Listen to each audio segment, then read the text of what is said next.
much for joining us. Just time for a quick recap of the week, and we begin with Donald Trump. Rome burning in man form.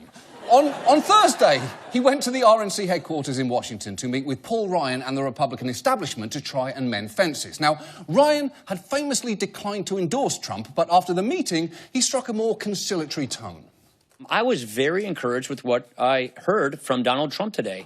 I do believe that we are now planting the seeds to get ourselves unified, to bridge the gaps and differences. I was very encouraged with this meeting. His personality, I thought he's a very good personality. He's a very warm and genuine person. Okay, stop.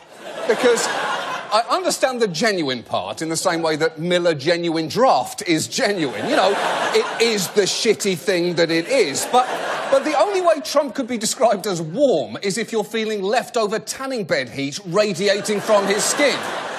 And why is Paul Ryan being so coy about this? We all know where this is going. Trump needs the GOP's money because he's decided he is not self-funding his general election campaign, and the Republicans need to not alienate Trump's voters. So Trump and the Republican establishment are like a teenage Christian couple who've made an abstinence pledge. They are going to have sex. It is just a matter of time.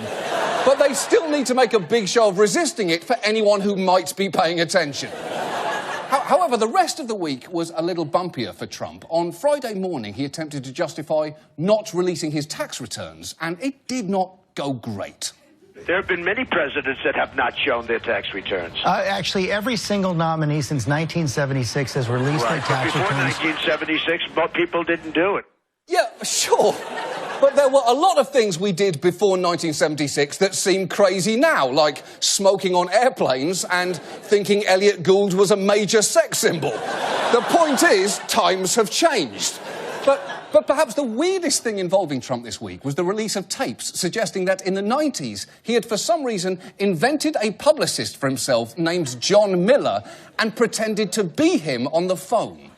By the way, I'm sort of new here, and what is your position? Well, I'm sort of handling PR because you get so much of it. Yeah. Where did you come from? I basically work for different firms. I work for a couple of different firms, and I'm somebody that knows, and I think somebody that he trusts and likes.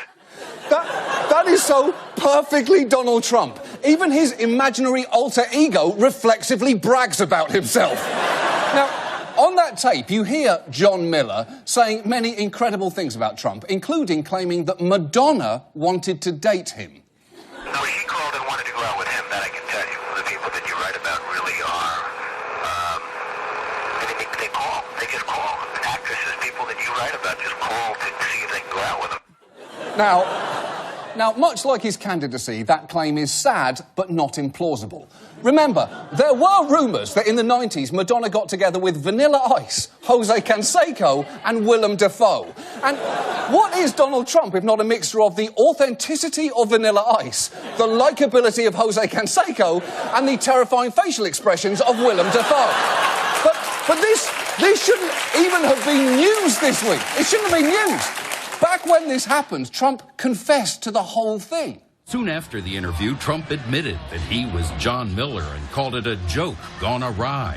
OK, so there's no story here then, is there? All present-day Trump needed to do was quickly reconfirm that it was him. I guess the simple question this morning, are you aware of the tape? Is it you? No, I don't think it, I don't know anything about it. You're telling me about it for the first time, and it doesn't sound like my voice at all.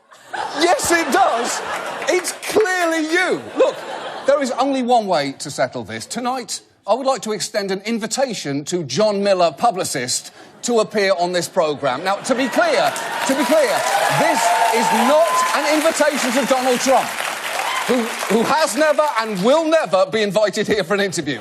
But if John Miller wants to come sit down with us, we would love to have him. We've even set up our interview area for you, with all the things that we presume John Miller enjoys. Overcooked steaks, low-grade pornographic magazines, and a hand mirror. It's an open invitation, so please come on by, John Miller. There's literally nothing stopping you, other than the fact you obviously don't exist.